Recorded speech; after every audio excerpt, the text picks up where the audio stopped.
So we are live now. Shivani ma'am, over to you. Sure. Thank you so much. A very good evening to all the participants. Let's wait for a minute or two more for others to join in, and then we'll definitely kickstart.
All right, so good evening to all the participants and welcome to another exciting learning episode from NHRD Bangalore chapter.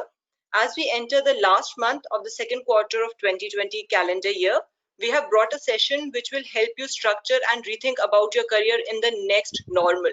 So what exactly is the next normal, right? And I'm sure that all of you would be thinking about it.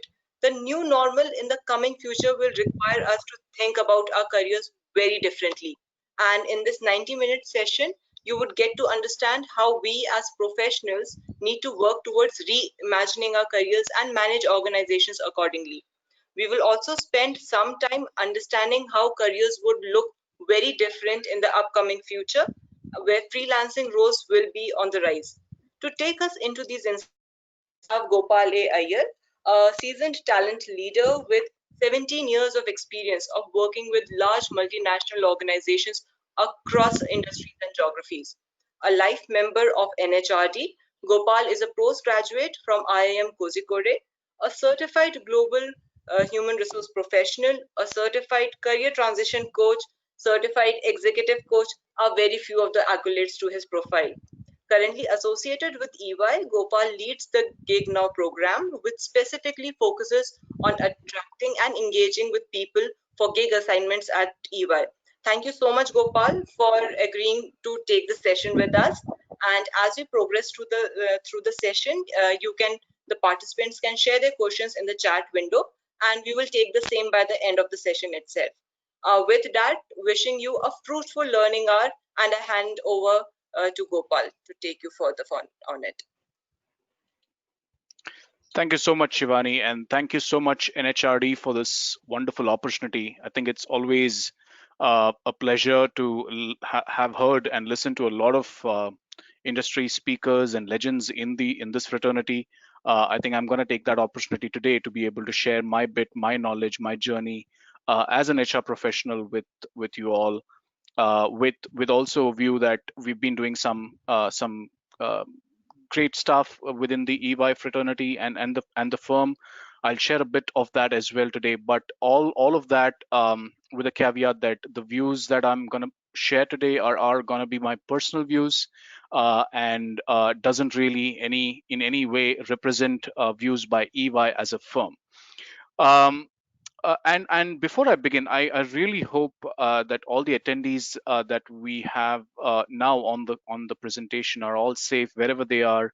And I think we are going through some unprecedented times, and I think we just need to hope that things settle well for us to be back and probably back to the new normal. And I think we'll talk few things about what the new normal is going to be in the upcoming slides. So I hope this session is going to be fruitful for all of you. Would love for the feedback at the end of it. Please feel free to write to me, message me, or express your point of views, comments, statements here on the chat. And of course, I'm more than happy to be connected even beyond this session. With that, I think, how do I, yeah, there you go. So what we're going through, I think we've heard this, I mean, I think a million times by now, I think, but no brainer. The kind of challenges that we're going through, the kind of situations that we're all in is not restricted to India alone, is not restricted to any city within India alone, is not only a health crisis, but also an economic crisis all at once. Could we have predicted it? Probably yes, probably no. Could we have done anything different than what we did? There could be debates on that. Could we have globally done anything different? I think a lot of countries, what they are doing has been phenomenal.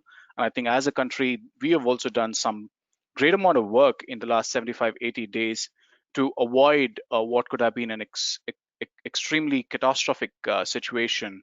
The numbers are growing in terms of the coronavirus cases, but all with a view that we got to have a balance between what we could do to help avert the spread, but also the economic activity had to commence back. And I think we're taking a great amount of cautious approach in doing that in the last few days. So with that. What is the priority for all of us as HR professionals today? And I think this goes back even to pre-COVID era. And I think the onset of fourth industrialization, the onset of digitization within the HR work, the onset of, or for that matter, of the overall organizational framework, the onset of a lot of data analytics and AI and ML, the concept of Internet of Things that gave growth to digital technologies across all the sectors and industries has had an impact on how we as an organization and industry have behaved. And it has always been a learning journey for all of us as HR professionals. But what is the top priority today? I think we are all looking at answers to look at what does future of work mean to us today. I mean, what probably was defined as future of work in the pre-COVID era, with views on what will happen in 2020, 25, 2030, probably has happened already in the last 90 days in itself. Cost optimization has been one of the top agendas for most of the organization. All of a sudden, with most of us in the services industry, at least working from home, employee experience is at the top agenda. We have all rejigged our recruitment strategies and probably looked at digitizing the entire experience. I don't think any organization has done anything differently. Our culture is of utmost importance, especially when we are onboarding people remotely.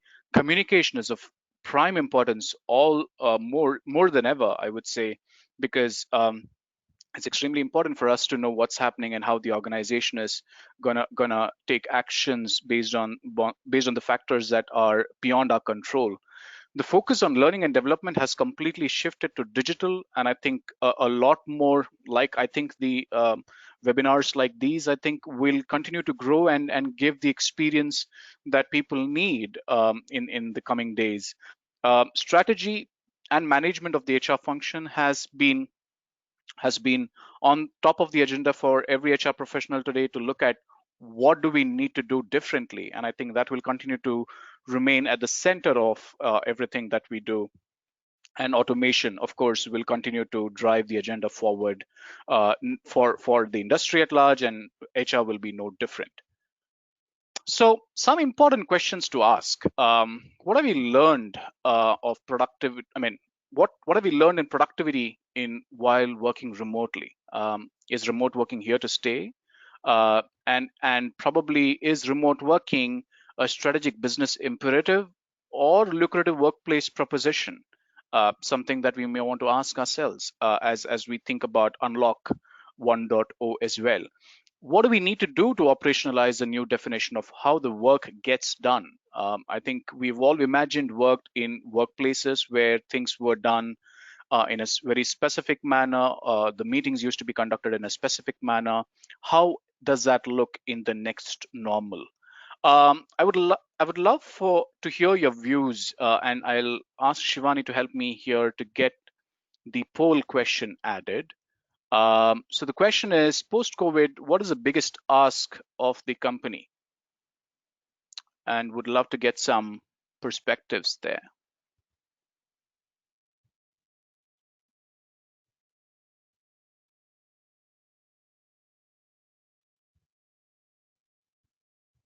And Shivani, just let me know when the poll closes and what the numbers look like. Sure, Gopal. We'll wait for a half a minute for the audience to respond. Sure.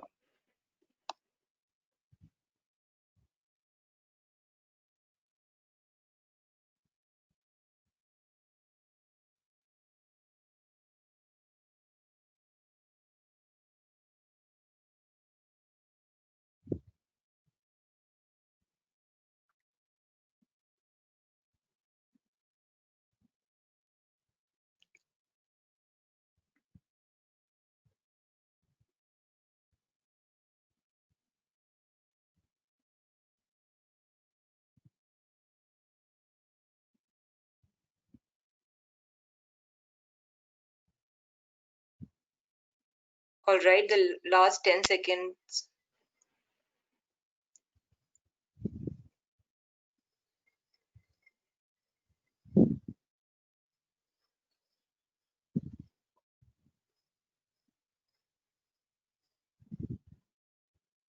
Okay, so with that, I'm closing the poll for this specific question, Gopal. And Sure. 53% of the individuals feel that employees are seeking to negotiate with, I am, okay, 53% is, yes, with the new normal. Then 19% are the employees who want to work 100% from home. And 17% it might get better to normal and business as usual, followed by 11% of employees who want to get back to office away from home. That's an extremely interesting response, and I think shows us how we all want to understand what the new normal is for us, and how do we want to negotiate that with some of our employers that we're working with today. And as HR professionals, we get a first-hand experience of what's running in our own minds as we look at unlocking and going back to doing what we used to do or what we would want to do within our roles and the organizations. So just 1 second. Yeah. So what are some of the challenges of being an HR professional today in the COVID-19 pandemic, right? I think we all had, as much as I would love to say, we all had our traditional core HR roles to be done, and I think we wanted to do everything by the book, which was given to us. But when COVID came, we had to rewrite the entire framework, and we had to really do things that probably we could not have done how much ever we would have wanted. So I think employee health and well-being, which was probably a gaining or a popular agenda for a lot of the organizations, suddenly became the most important agenda for everybody. Business continuity was probably imagined as 5% of what I would do, or 10%, or it was only activated during Bandh, and we probably had to do some bit of testing to keep that entire business continuity plans active. But when COVID came, I don't think it gave anyone any advance notice, and I think that became one of the biggest challenges for all of us. transitioning into remote work was a challenge for a lot of professionals, and I think the lack of infrastructure to be one of the reasons. Not every industry, every organization was into laptops or remote working pre-COVID. All of a sudden, I think banks were the, I mean, banks or public sector units were worst hit in this time, and I think that was one of the biggest challenge for HR to think about how they would enable remote working, create engagement on working remotely. How do we ensure that team members are engaged? How do we ensure that they are logging in and logging out at the right time? Are they feeling okay if there is an emergency within the community that they're living or within their own homes? How are we ensuring that they are keeping us informed about everything that's happening? Communication and engagement.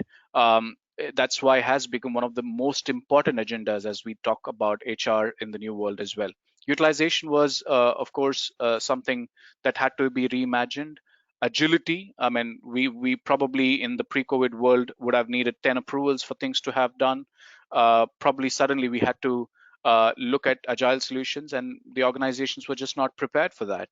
Repositioning of learning and development had to be done, and we probably the organizations which were 100% classroom training driven had, or for that matter, NHOs, if we were to talk about new hire orientations, which was always in office premises or five-star hotels, had to be completely digitized within probably 2 weeks of the lockdown. And how we could quickly imagine that and execute that, that was one of the key elements for all of us and challenges for all of us. Reimagining the recruitment. I mean, could we bring in people to workplace the way we would do in the past in the pre-COVID world? Probably not. All of a sudden, we had interviews lined up, but couldn't go to office and get things done. We had to reimagine the recruitment through Zoom interviews, Skype interviews, telephone interviews, WhatsApp interviews, and all of that. And I think that was one of the challenge for a lot of people, like professionals as well as, I would say, candidates themselves. Virtual onboarding and induction, as I spoke about. Review of current welfare and workplace policies has been a challenge, and I think we continue to look at better ways to do things, and how do we ensure that team members within any organization are getting the right support, be it in terms of internet reimbursements, be it in terms of giving them some support in terms of setting up their home office, etc. And conflicts. Now you could easily do conflict resolution when the conflicts were to be in person, but when the conflict happens to be virtually, how do you even get to know about that, and how do you resolve that? So grievance redressals, etc., became extremely challenging for us as HR professionals. So this is some bit of a study that is done by one of the industry experts on this. What's the impact by experience level? I think if you see 0 to 2 years had mixed impact, 2 to 5 years had low, moderate were 5 to 10. I think most highly impacted people are 10 plus years of experience, where Gopal, 45%. Yes.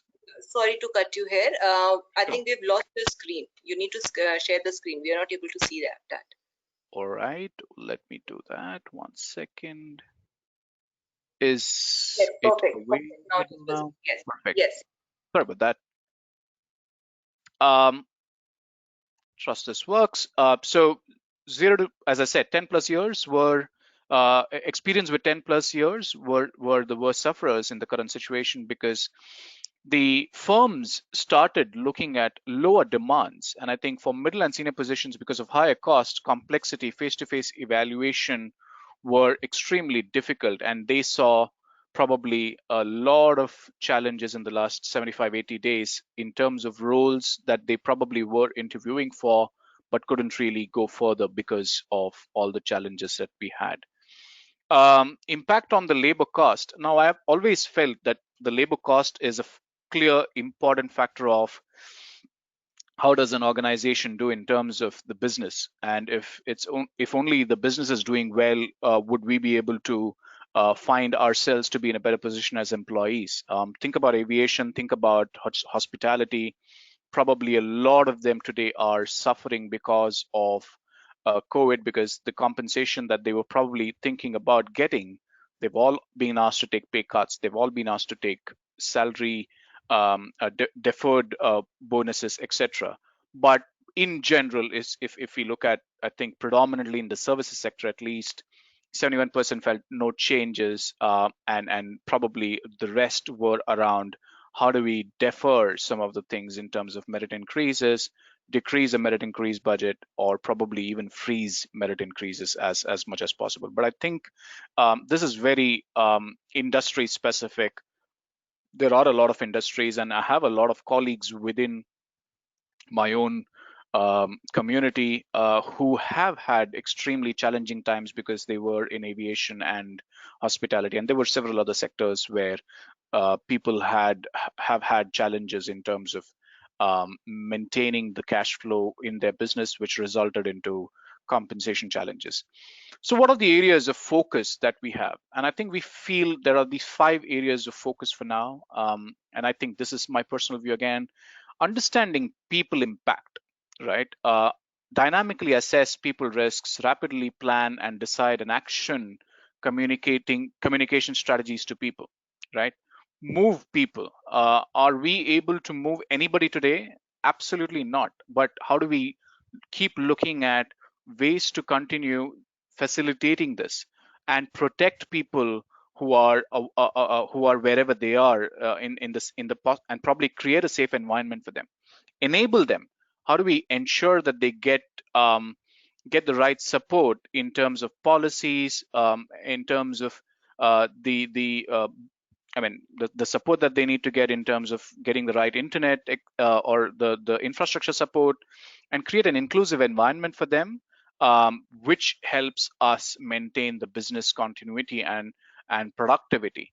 How do we ensure we maintain capability and capacity both, while ensuring that we are not letting it impact the revenues, or increase the cost, or either lower the workforce productivity? What are we drawing in terms of lessons from all of the lockdown experiences? I think extremely important. We've had challenges in terms of people people probably not very open to working from home. We've had organizations at large within the industry in the last 80 days laid off people. We've had people working from home, not really getting the clarity in terms of how to get the work done. And I think all of that puts an ethics on top of the agenda, right? I mean, we've had situations where in the past we've had people who organizations where they may lay off people, probably and say it that they probably laid off people because of poor performance. Imagine someone probably sitting at home and his or her son or daughter probably reading a newspaper about that and thinking something about the family. I think are we sending the right messaging to people, right? I mean, is that the right way to do it? I think we are all mature and understanding and understand very well of what the challenges we are going through right now, and it's okay for all of us to say that it is whatever decisions we are taking, it's because of coronavirus or because of the low demand that we have, and it's no way reflection of people performance. So I think what I'm trying to say is ethics are extremely critical at this point of time, be it for a worker as you as an individual, or for you to look at as HR for within the organization. How do you create an environment where you foster ethics within the organization and ensure that the same is followed to the T from top to bottom? Communication is a key. There are organizations who over communicated this at this time around, and we were one of them. I think it was important for us, all of us, including our clients, to know what is happening and how are we designing our workplace, and how are we going to deliver the work. I think that remained key for all of us. I think it will continue to be key for even the next 6 to 18 months and even beyond. The new leaders were born amidst this crisis. I think who probably were the back seat till now, I think were suddenly brought into the front end. And I think as HR professionals, we should be proud of what we have done in the last 85, 90 days, whichever organization that you're working for. I think we are all great leaders and inspirational leaders for the work that we have done. And I think pat on the back to each one of you to have done that. Remote and flexible work at scale was never imagined, but it is possible now, right? And last but not the least, we figured out that layoffs were not the only way to reduce the labor cost. And I think there were ways like voluntary pay cuts, or there were ways like looking at cost optimizations through reduction of office spaces, and so on. I think there are tons of options that organizations have figured out, and I think we just don't need to really look at layoffs as the only option in the new norm or the next norm. So how are we turning this disruption into transformation, and how are we going to recover from this situation? Three key areas, or our role becomes extremely important as HR professionals. Renew the commitment towards workforce well-being, focus on mental and physical health, all the more important in the current scheme of things, where we are working from home, where we can't see our employees around in office. How are you doing? How's everything at home? Is everything okay? Are things that we should continue asking every individual who we speak to. Encourage open communication. Not everybody is an open to share what's happening in their lives, but it becomes all the more important for all of us to look at that. Recalibrate. I think importantly, look at HR function and the business. We are in the business only because of the business that we are working for. And I think if the business itself is not doing well, we need to look at what does the business want today. So for example, if you're working for an hospitality sector today, if you're working for an aviation organization today, you need to work to recalibrate your proposition to what does the HR want. I mean, what does the business want out of us? Align people, technology, and strategy for the best outcome. Rethink the workplace and workforce strategies. Apply the learning from the current strategies, challenges to re-architect the workforce, and probably look at talent management, including performance management, digitization, onboarding, etc., very differently in the new norm. And I think these are few areas where you can play a significant role. A bit on how the excuse me, how the models have evolved. We always were looking at a traditional hiring model in the demand model, where I think we would probably look at going to the business, ask them how many people do you need, and they'll say, okay, I need 10 people with this skill sets, and we'll go and hire people. From there on, we moved on to a hybrid model where we always had full-timers, of course, and we'll continue to always have full-timers as well, but we started hiring part-timers, consultants, contractors, freelancers, and this was driven predominantly on the basis of automation, computer, electronics. And today, I think we are at the cusp of another transition that we're going to see in the next, which will remain for the next 5 to 10 years, is the virtual talent cloud, where we would have remote workers, full-timers, and gig workers as well. And just a bit of a background to this, right? I mean, I think we opened up our economy in 1991, where we were always public sector heavy in terms of industry. And a lot of workers at that point of time took VRS and stayed at home, because I think privatization started happening at the large scale. And freelancers were born then. And they started looking at doing various other things, and probably even took private jobs on contract basis. Year 2000, when Y2K happened, we suddenly were doing so well, and suddenly all of a sudden we probably, I mean, the global business environment changed. Again, a lot of people had to take either VRS or probably got laid off. Again, freelancers, a lot more freelancers this time around, at the back of computerization, were born. 2008, I think financial crisis hit us again, and I think at this time around it was much more organized, and probably the impact was lower, but it was still there. But what started happening ever since 2012, when probably India opened up for 3G, 4G, and globally also, broadband started becoming a lot more common and accessible, and mobile internet data started becoming a lot more accessible. A lot of development on technologies, tools, applications started becoming imperative for a lot of organizations. Started Internet of Things, where a lot of people who got probably laid off at the time of 2008 or even after, and a lot of freshers who started looking at careers in the space started becoming freelancers themselves to to to start up the organizations that they always wanted to do.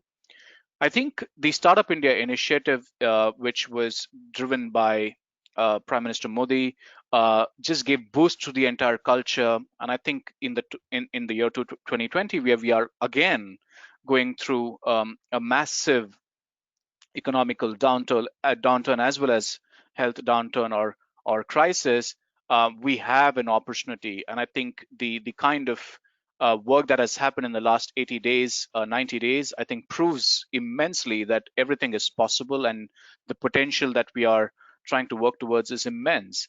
And I think it will give rise to a lot more virtual workforce, gig workers, and probably communities that were not involved in the work in the past because they were in a particular location, probably will not have that challenge anymore.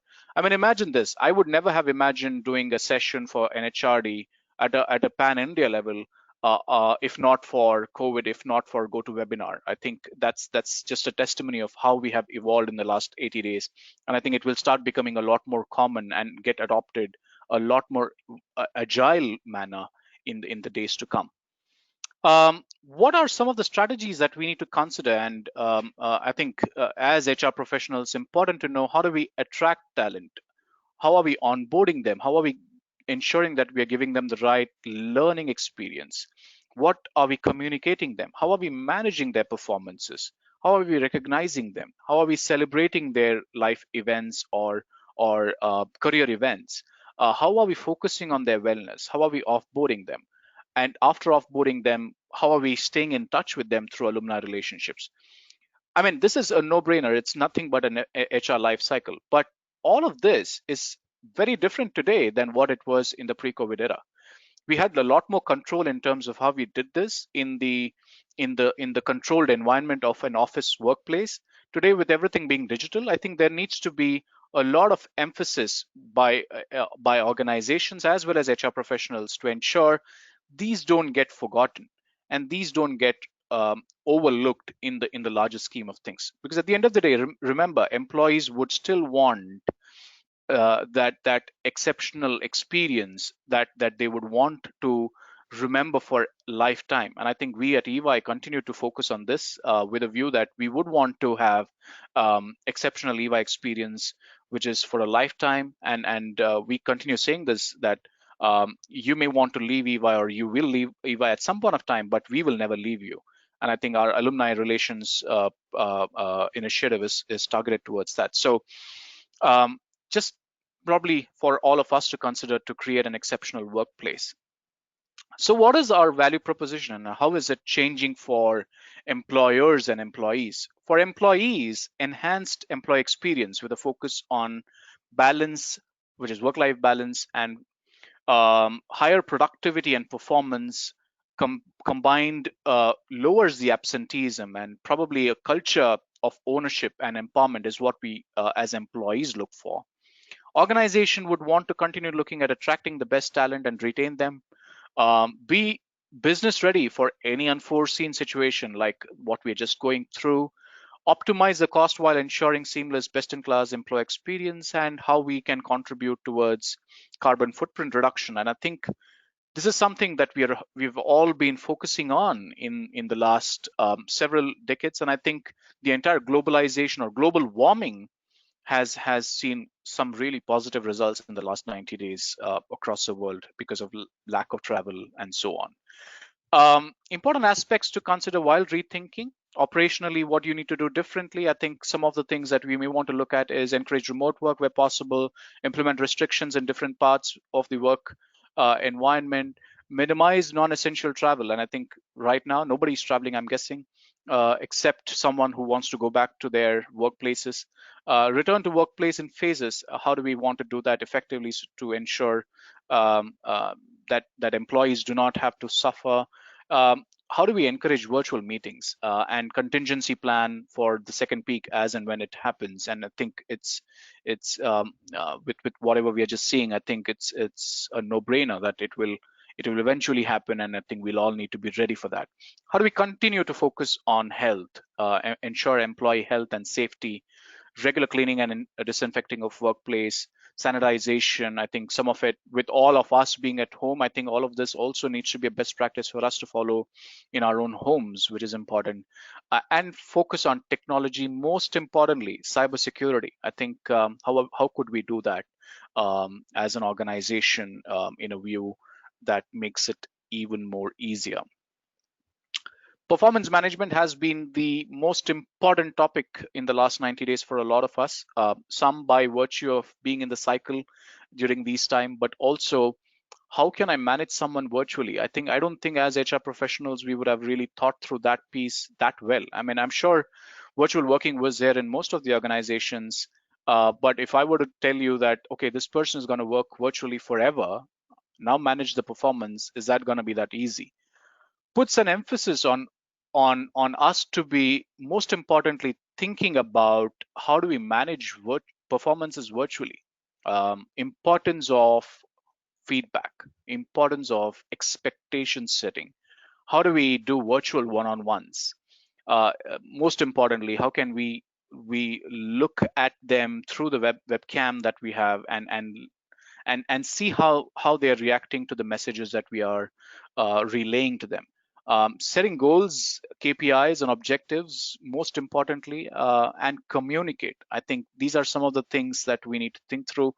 And as HR leaders, we need to think about, if this were to be the new normal and next normal, how does our role change as HR professionals managing performances, even including the annual performance review process, and what could we do differently, or what do we need to do differently? I think those are some of the questions we may need to ask ourselves and work towards it. Shivani, I'm going to need one more help of yours to get the next poll question. Sure, Gopal, doing it right away. Sure.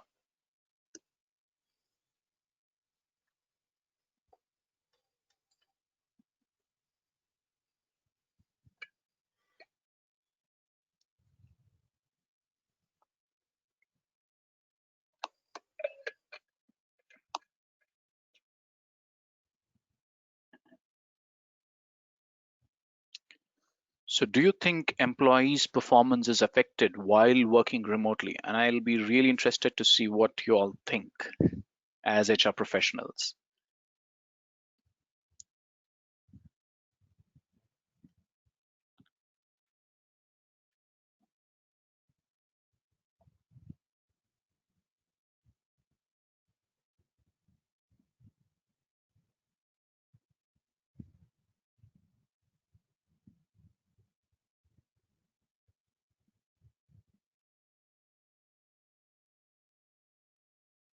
We'll give another 20 seconds for the participants to answer. Sure.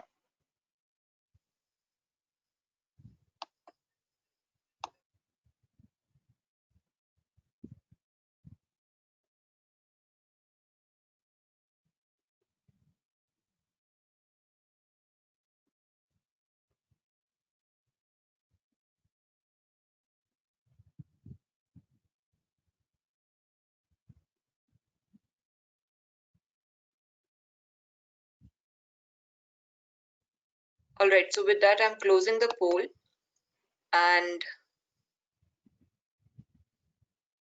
sharing the results with all of you.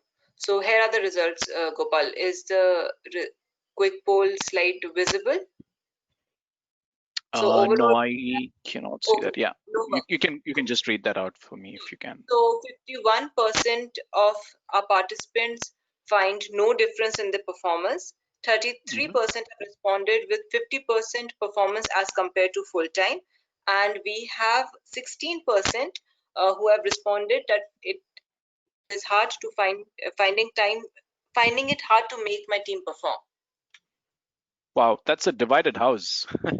Yes. So I would love to hear the comments via chat on how what your perspective is to move from 50% performance as compared to full time and finding it hard to make my team perform to finding no difference in their performance.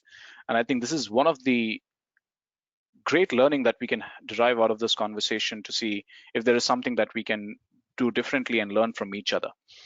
I'm Shivani, I'm assuming you can still see the screen and with the slide on.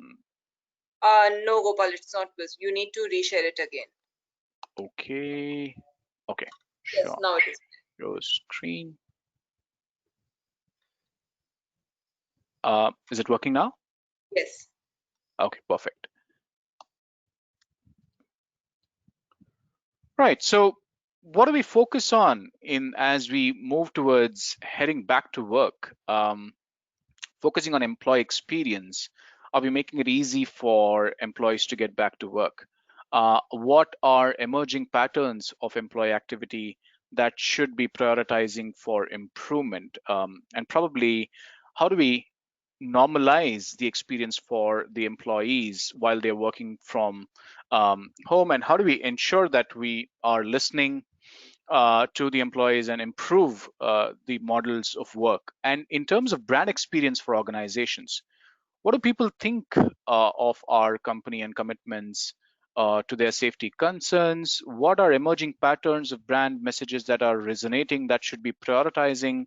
What listening posts do we need for tracking and improving our brand perception given our new model? I think these are some of the things that you may want to consider as focus areas for heading back to work. So I want to talk about a bit of hybrid workforce, and I think we spoke about that earlier a bit around how the organization, the traditional hiring, and probably full timers, contractors, remote workers, and freelancers are transitioning into also gig hiring, right? I mean, I think the same things that you valued before in your people will still remain true. I think agility in flexing the traditional skill sets in a fluid and complex environment will be key. And as a combination of remote work arrangement expands, future competency is the ability to drive collaboration, understand empathy regardless of location, right? So we always had this as people would have left jobs because they wanted to work from home for longer duration. They would probably leave jobs because of the fact that they needed a lot more better work-life balance. They would leave jobs for pursuing higher career proposition elsewhere in a different country. And I think there were several reasons why people would leave jobs. There would probably also be challenges in them getting back to work. But I think as the model of gig grows, and we've done some interesting work as an organization in that space, I think it will be great for all of us to start moving towards this as a new model, because that's where we would want to tap into our future generation talent. So with that, what will be more important in the future, the right skill set or the right mindset?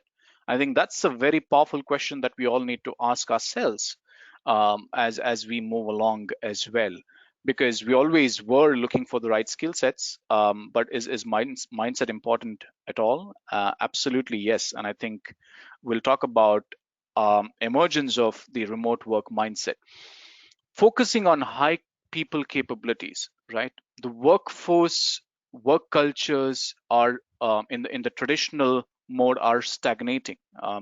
The leadership with the decision making were probably working with a lot of rigidity, right? I mean, imagine if someone would have coined the idea of 100% working from home in an organization, probably on 15th of February.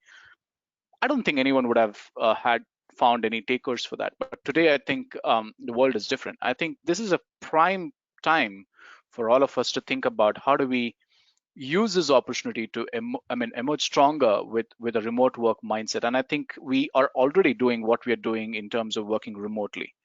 So what, as HR professionals, would we want to do differently? Our focus has always had been on managing performances. How could we work towards inspiring performances? We were always evaluating our people. How do we develop our people going forward? We were always retrospective in terms of what we would do. How do we become proactive in setting the expectations and managing performances or inspiring performances going forward? We were focusing on annual performance conversations. How do we make it more ongoing? And as the world is fully digital, I think that makes it even more easier for us to do that. We were always advisors as HR leaders. How could we become more engagers within the conversation as HR professionals and HR leaders? Um, Inspiring performance and managing expectations of your remote workforce. Inclusion, when we are all excluded, is all the more important today. Are we ensuring that the right people, are on the right call, right conference?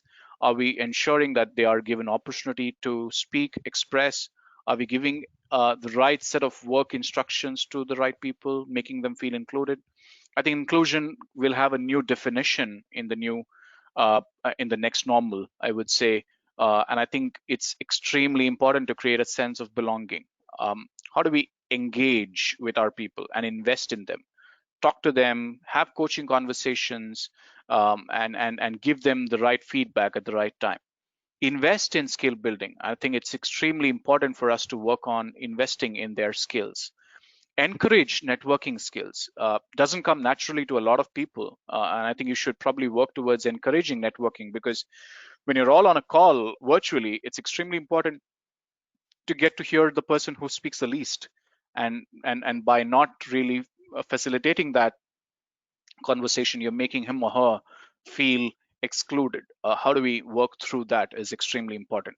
Strengthen the alumni network and alumni network as well. If you have had people working with you for a long time, get back to them, ask them, tell them what you're doing. How do you do how are you handling this pandemic differently? Communicate with them in a very different manner, and probably look at getting them back to the organization for the works that you're doing. A bit on collaborative economy, and I spoke about gig economy just a bit earlier. And I think we've seen a rise of this ever since, be it the Uber, Ola, Swiggy, Zomatos of the world. We have also seen urban claps evolving. We have seen a lot more organization adopting to this model of working, and I think it's extremely imperative for services organizations, or even students, or extremely I mean people with just 0 to 2 years of experience within any field attending this call today, to think about how you could reimagine your career in the gig world or freelancing world. And I think as you see, as an industry, we are seeing a lot of news around people losing their jobs, and I think it will continue to be the way it is, because of not that, I mean, cash flow is an extremely important driver for that to happen. And while you are waiting for your next big opportunity for within any organization that you may want to work with, it's extremely important that you use the time the best way. And it's okay for all of us to pick up gig roles.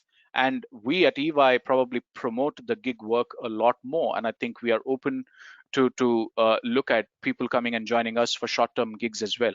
So what is gig economy? I think it's people where independent workers, contract workers, and short-term will come to work for short-term engagements. Sharing economy, you would have heard this, is something like an Airbnb, where you think you work or co-work or we work, where I think people generate money by renting out assets. Platform economy is something like a Swiggy or an Urban Clap. Peer-to-peer economy is more like directly transact business, production with each other, with little or no intermediation by third parties. I think Uber can be another example where I think you directly engage with someone. Crowd economy, I think, is a dynamic ecosystem of productive people who participate through a platform with a purpose to achieve mutually beneficial goals.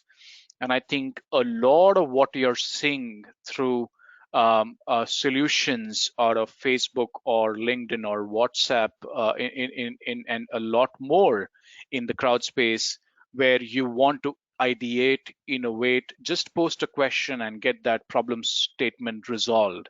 And I think there is a lot more coming in that space in the coming days. And all of that is fueled by fantastic freelancers, phenomenal gig workers, great solopreneurs and entrepreneurs. And I think it will continue to grow and I think we are pretty bullish on that. And I think so is our government of India when it promotes Startup India or talks really high about self-reliant India in the recent past. And I think we should probably look at that with a lot more detail. And I think just as I spoke, we have a program called GigNow, and this is towards attracting talent for short-term gigs.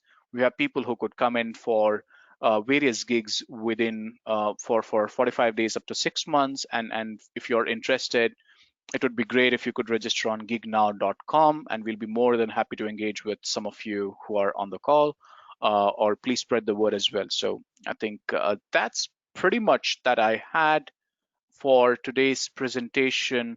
I hope this was insightful, helpful to you. Would love to take questions that you may have, and look forward to stay in touch with this group even beyond this conversation.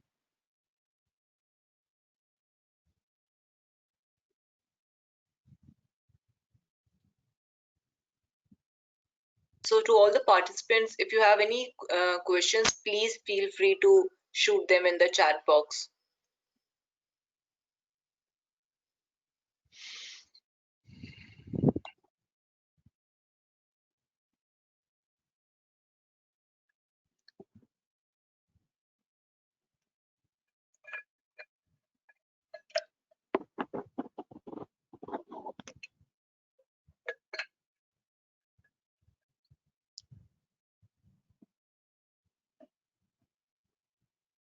All right.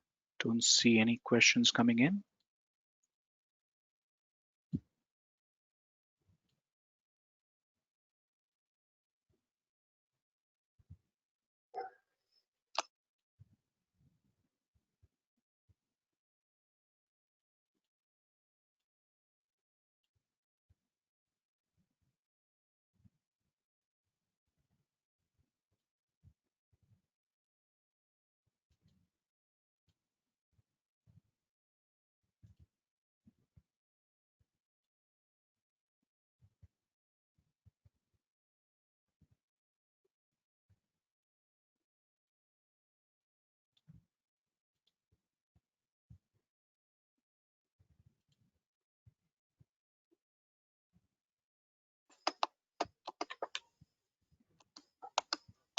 Okay, so we do have Great. some questions here.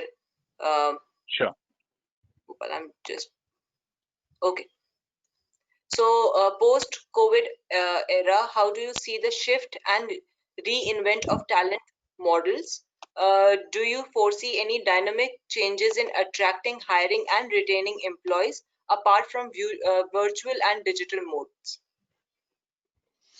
So I think we've started seeing that shift already, right? I think across organizations, everybody is trying to look at how do we how do they make um, uh, people joining them much more seamlessly? How do they have a extremely difficult view on attracting talent virtually? And I think these are all shifts that we are already seeing.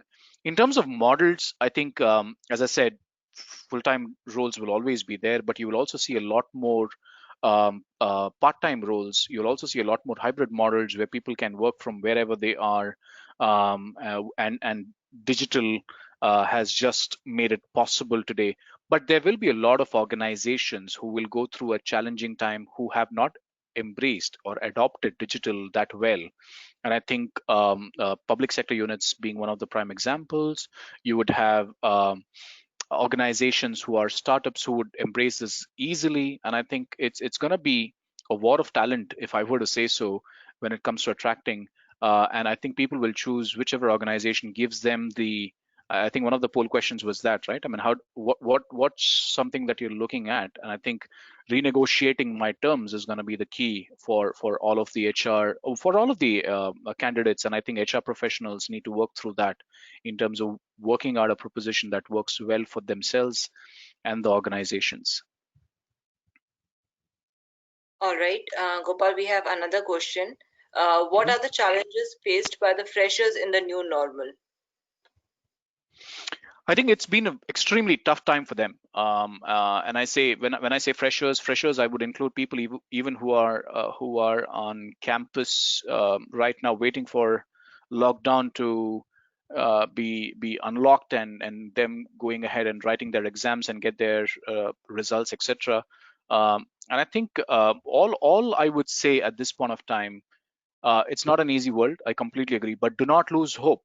Get creative. Get creative in the way that you're looking for jobs. Don't restrict yourself into one location, one industry, one kind of role. Be open for every opportunity that you can see in the entire country. A lot of roles today will be on the virtue of the lockdown, and the way that we have learned working will be digitally available. And I think it's a matter of how do you become more open to pick up roles while in in the next 60 to 90 to 180 days, and get that experience even before you get probably your next dream role. In the meanwhile, look at what additional skilling that you need to do.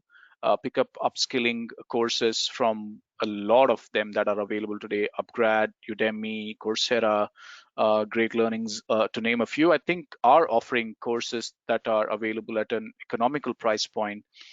Skilling is going to be the key for all the professionals in the next normal, and I think all the roles will be driven by skills. So I think focusing on that would really help. Do not lose hope. We have always, I mean, I think history is I mean, we've seen it in history as well, that we have been able to come out of every crisis probably with a lot of learnings, and I think this is a period of us to continue to learn and learn better.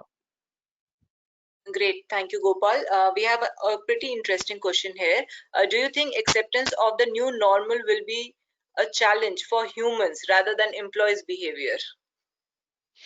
It is, right? I mean, it's extremely challenging for us as individual to sit at home for long hours, not being able to move out, and I think this is not human beings are designed for. And I don't think there is any dearth of learning in the last 90 days that we would have seen. But probably we had to do this because I think we had to save ourselves and save others in the family and the community as well. And until a vaccine is found, till the numbers don't come down, we will probably have to continue living in this manner. There are a lot of things that we can do to um, keep in mind and ensure that we are not letting this impact our mental well-being. And I think there is a lot of support that a lot of organizations are offering to ensure that the employees' mental well-being is taken care of. But few things that I can share is, keep a routine, and I think it's extremely important that you follow a routine. It's extremely easy for you to continue working for 15 to 20 hours a day because of the way you have managed your work life so far. Put a barrier to it, like put an start time, put an end time as much as possible, stick to it. Ensure that you're physically active. Extremely challenging in times like these when you're sitting in front of a laptop or a desktop and continue to work for endless hours. Put a reminder, continue working, listen to music. If meditation is for you, do that. Find whatever makes you happy, and continue to focus on things that helps you remain more optimistic and hopeful about coming out of this. And once things settle, of course, we will do a lot better. All right. Now, specific to HR, we have a question here. What would be more relevant in the future, specialist or generalist? And to add to the same question, is there any employment opportunities for HR in the gig workforce? So the first question, I think, extremely challenging question. I don't think we can exclude one or include one over the other. I think we need specialists for sure. We need generalists too. Not everybody can be a specialist. I mean, I think if we all try to become specialists in one area, I think the world will find very less of the others in the larger scheme of things. So whatever suits in individual in terms of who they are as a person, and whatever the subject matter expertise they have to be able to do well in the area of focus that they choose should be the career decision that they need to look towards. So if you are a generalist and if you think you have you would like to be a specialist, absolutely you could look at areas that suits you the best and gradually transition into that area. Or if you're a specialist and you want to do generalist roles, you could probably look at that. I think careers will absolutely be very different in the next decade and coming decades, because there will be cross pollination from being a specialist to a generalist and vice versa, and that would be a lot more natural. And I think I'm myself an example of how I was a specialist and now how I am looking at a more broader generalist role in the last 9 months that I've been within this role. Now, on the question on opportunities within HR, absolutely. I think currently, I think it's going to be a slight challenge, but I think nothing should stop anyone from registering on GigNow. As things open up, given the lockdown and other situation eases out, there will be definitely roles that we could probably look at considering. But I think more than the concept of employment, people should probably look at how could they transition from an employee mindset to a gig mindset. And I think there are phenomenal articles available online that people should read, and how they could probably transform themselves into a freelancer or a solopreneur. All right, Gopal, thank you so much. Then another one related to the HR. Is there a need for restructuring the HR department in the new normal? I think it's going to be truly industry driven, and I think by virtue of whatever the last 100 days we would have seen, I think, like it or not, the organizations would have definitely restructured the HR organization. The best thing for all of us to look at is how could our organization function be more agile. And agility in itself is how could we focus on capability, how could we focus on capacity, and how could we be confident about doing what we are doing. And if we were to look at our functions today and HR as a function, if there is a scope for us to align ourselves, and I spoke about alignment, extremely important in current times, ask yourself, is the current structure within the organization relevant for meeting the business goals? If not, I think the answer lies there. You may want to look at what best suits the business today to be able to become more profitable or come out of the current challenges that they're going through, and be ready with a solution. Great, thank you, Gopal. Then there is one question on what will be the impact on vendors when you implement gig. It's a trick. I mean, I don't get where the question is coming from, but I think everyone has a role to play. And I think depending on who is asking this question and what role he or she plays, every vendor would have a role to play in even supporting this entire concept. And I think if the question is more from a corporate standpoint, I think every organization should look at how do they want to leverage vendors in making this possibility for themselves. And I think anyone who is able to adapt to the changing business models the quicker would probably be the best suited to succeed in the gig model. All right. Then we have another interesting question from our audience. How do you think would how do you think changes would occur in the career aspiration of new entrants? So interesting. I think we've done quite a bit of research on this, and I think there is a lot of research available on public domain in itself. The millennials or new entrants have very different set of expectations when it comes to careers for themselves. I've done a lot of talk with student group, and I've had the privilege to hire some phenomenal interns as well. And when I spoke with them in terms of what they aspire to do, I think in the first 5 years of their careers, they would want to do many things at one go. So the idea of gig is music to their ears, if I were to say so. and they would love to explore a lot more gigs in as much as they can. And what they want is also multiple gigs. So probably they would want to work with us as well as work with someone else. Probably that's from a legal construct standpoint in India, is still probably a little tough to do, but they are much more open, and they are much more okay to take these risks with a view that they want to get a lot more learning in the first 5 years of their career.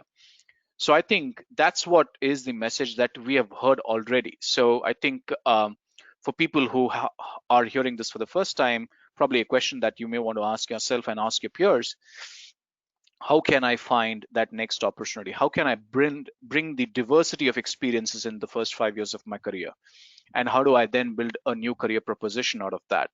Imagine someone who has 5 rich years of experience in different industries and different roles is a phenomenal product or an employee at the end of the day, to for any organization to give in diverse perspectives and solve the most critical and the complex problems that the organizations face today. All right. Gopal, we have one question here which asks for suggestions for managing culture in the new normal of work from home. Because the Mhm. culture gets built as much as shared values are observed by an observed behavior. Now, when the employees are getting onboarded, they tend to miss out these crucial interactions. So, how do Sure. we ensure that the same culture is built in a virtual world? So mindfulness and communication are two extremely important things that we need to have as HR professionals when we are thinking about this, right? And I spoke through that a bit when I was talking about how do we make sure that they feel included and not excluded.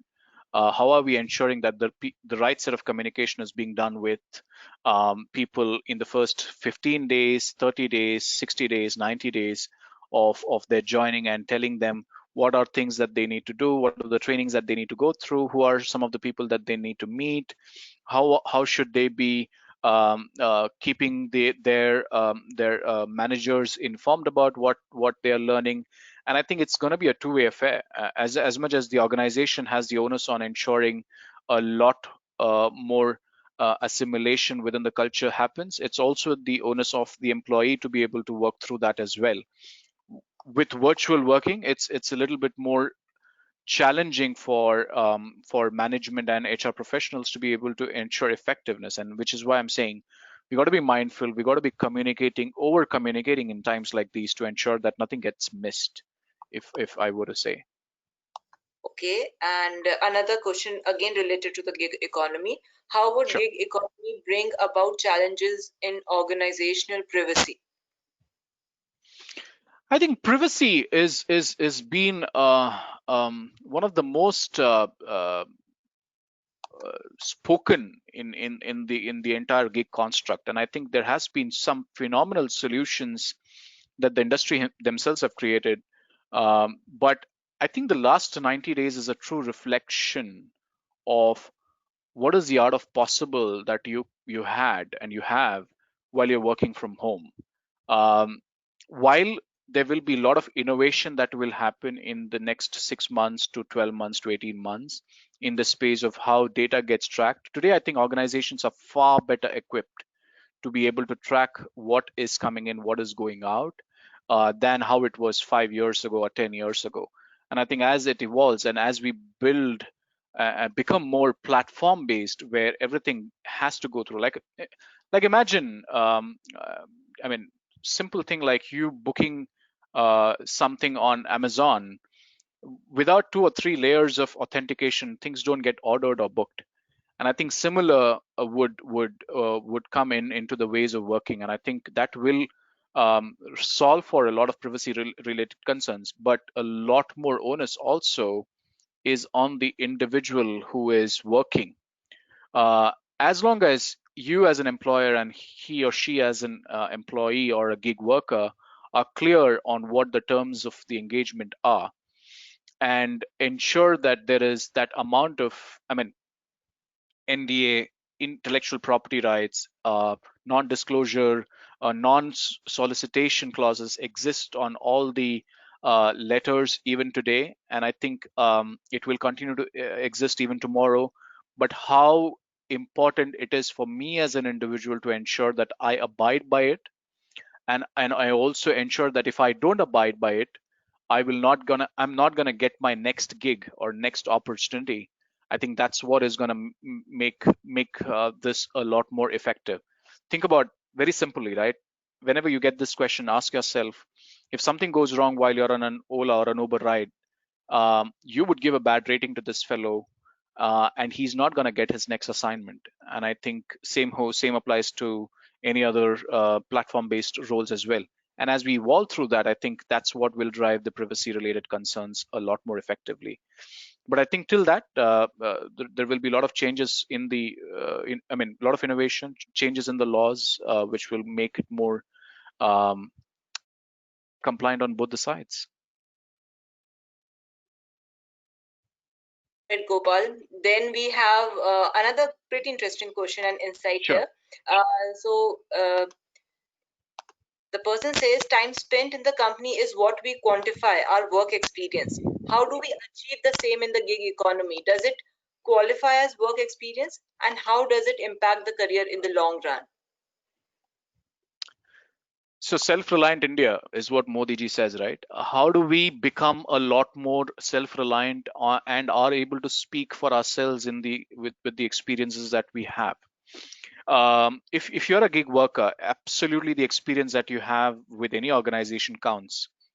As HR professionals, we often have this view of, oh, if there is a career break, we should probably question this individual as to why there was a break. Probably this fellow was trying to start up on his own and trying to establish his own organization, and probably didn't work out for him. We ourselves have to change our mindset to be able to look at careers differently, and it's probably the change should come from within, in fostering this environment, and ensuring people are okay to do things that they love, and freelancing is something that people should be absolutely okay with. Now, as an individual, are you able to quantify the work that you did, in terms of what projects you worked on, what feedback did you get, what revenue savings could you do for the organization, or something phenomenal in terms of quantification? If you're able to justify that on your CV and gig after gig, I think it's absolutely okay. And imagine 5 years from now, I think as we move towards a lot more dynamic virtual talent cloud, you will start seeing the that the CVs are no longer relevant, and it's the digital profile through the LinkedIn's and the Facebooks and the platforms like GigNow of the world that makes me a lot more. So if I have to make a hiring decision for someone who has already done a gig with me, I would look at what did he or she do in the last gig. And if she's done phenomenal work, I would be more than happy to get this person back. So repeatability is something extremely important. Again, similar to an Ola or an Uber experience, you got to look at the individual's rating the last ride he did, or the cumulative rating based on the rides he has done, and that gives you comfort of who you are hiring, and that replaces the traditional ways of looking at candidates, people, CVs, and etc. I think that's what we will see evolving over the next few years. Great. Thank you, Gopal. And on the similar lines, we have another question. Sure. What impact do you see to the cultural definition and fitment for organizations? Because during hiring, we generally see the cultural fit of an individual. So with gig, how does it change? So I wouldn't say that culture fit is not going to be of importance. It will be, but mostly it will be for strategic roles, full-time roles, senior leadership roles, and all of that. But I think the world of hiring will, and I think it's already shifted. I don't think any organization today looks at experience in totality as number of years of experience alone. We look at skills, right? I mean, I think my view is that the focus will shift from more from number of years of experience to the number or the proficiency in the skill that this individual carries. Now, if in the gig world, this person has the right skills and the right proficiency, I would rather offer this role to him. And my view is that this person is going to stay for probably 3 to 6 months and want to do other gigs with other organizations. Um, but at the same time, the core values of an organization is absolutely important, and you got to be in alignment with the candidate to say this is what is expected of you, expectation setting right at the go, and evaluate the individual's interview performance on that. And probably if that works well, given that this is going to be a 6-month assignment, I think you should focus more on skills, get this person onboarded, and probably get the work done. I think agility is the key here than anything else, if I were to say. Sure, Gopal. Thank you. And on the same note, I'll take one last question here, which Sure. focuses on team building and team management. Now, with the gig Mhm. force and more virtual working space, how does one address this specific I can dimension? I can do an entire course on that. But I think if I were to sum it up in a few words, I would say most importantly, expectation setting. How are we setting the expectation from the get-go with the individual? How are we giving ongoing feedback to the individual in terms of how he or she is performing on the gig? And I think this holds good even for full timers. How are we ensuring that one team, and you as a manager, and probably even you can look at it as an HR professional, has a hybrid model of maybe five, like if you have a 10-member team, you could have seven full timers, 3 gig workers.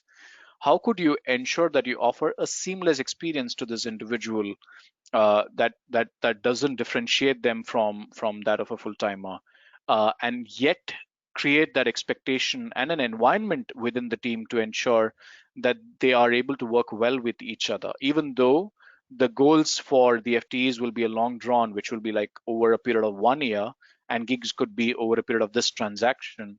How could they work well together? And I think coaching plays an extremely integral part of these conversations, because these are all about enabling this culture. It's all about how do you ensure that the managers, HR leaders are equipped to be able to make foster an environment like this. And I think that that's going to happen naturally.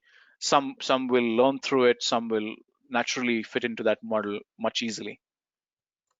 All right.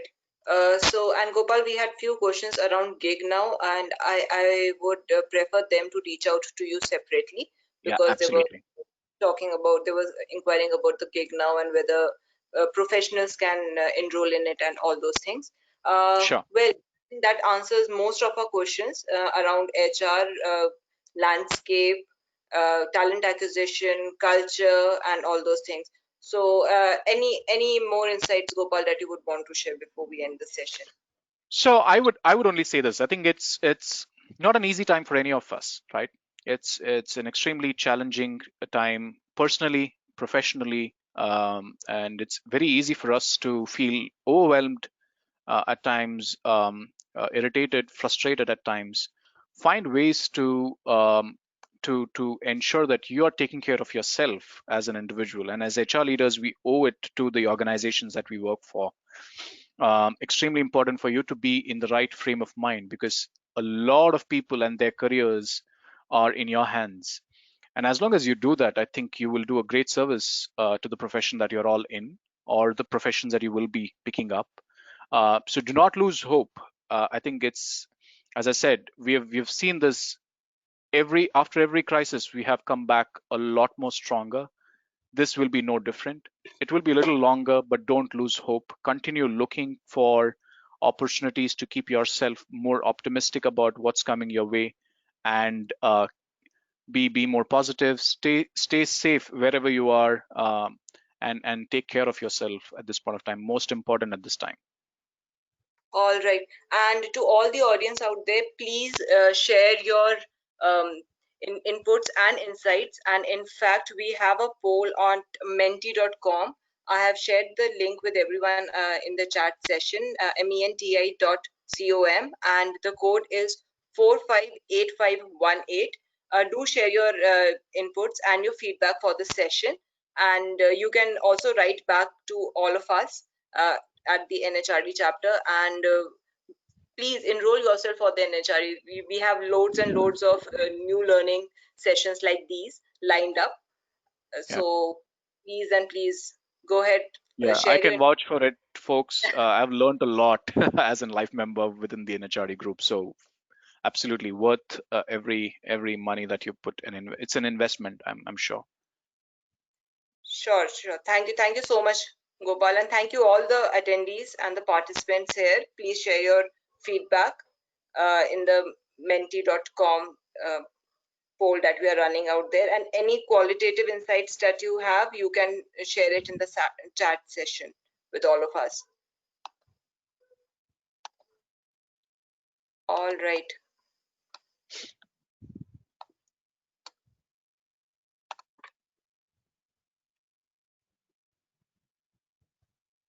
Okay, we have suggestions, Gopal, here, and really good Sure. insight and feedback for you as well. I'll share all the inputs with you and the questions. Sure. Okay. All right. Thank you so much, attendees. Thank you so much, Gopal, for Thank chalking you. out time for the session. And for all the attendees out here, the next session, we will keep all of you posted via our social media websites and our LinkedIn page and across Twitter. We are everywhere out there across the media. Feel free to register yourself in the sessions that interests all of you. And thank you for attending this session. Thank you, Gopal. Thank from our Thank end you so again. much. Thank you so much.